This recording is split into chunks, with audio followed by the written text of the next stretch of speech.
আসসালামু আলাইকুম রহমতুল্লাহি ওয়া বারাকাতু। আশা করছি আপনারা সবাই ভালো আছেন। আমি আলহামদুলিল্লাহ ভালো আছি।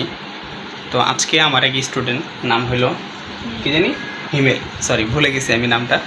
তো এই হিমেল মাশাল্লাহ দিলে তার আজকে কায়দা খতম হয়ে যাবে। তো মাশাল্লাহ সবাই ওর জন্য দোয়া করবেন।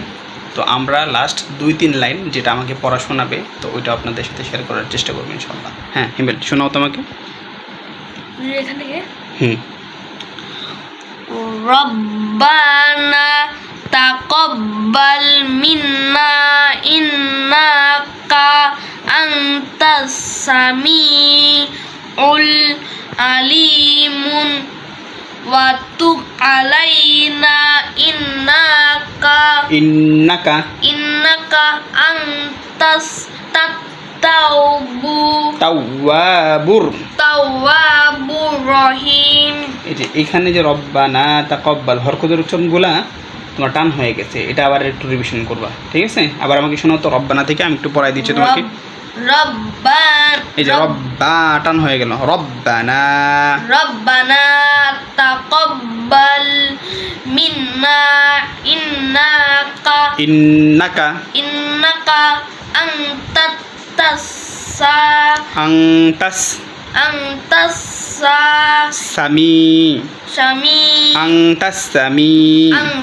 সামিউল আলিম। আবার রব্বানা তাকাব্বাল মিন্না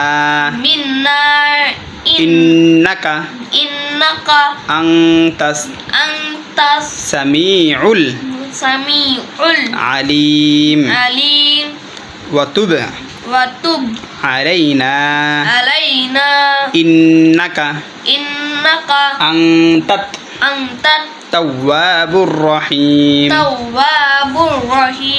হ্যাঁ আলহামদুলিল্লাহ, হিমেলের কায়দা ইনশাল্লাহ শেষ হয়ে গেছে।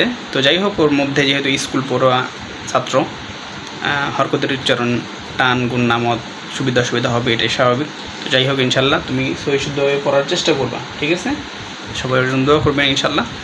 আগামীকালকে থেকে সে আমপাড়া পড়বে, আল্লাহ যদি বাঁচিয়ে রাখে, তাই না? আসসালামু আলাইকুম রহমতুল্লাহ।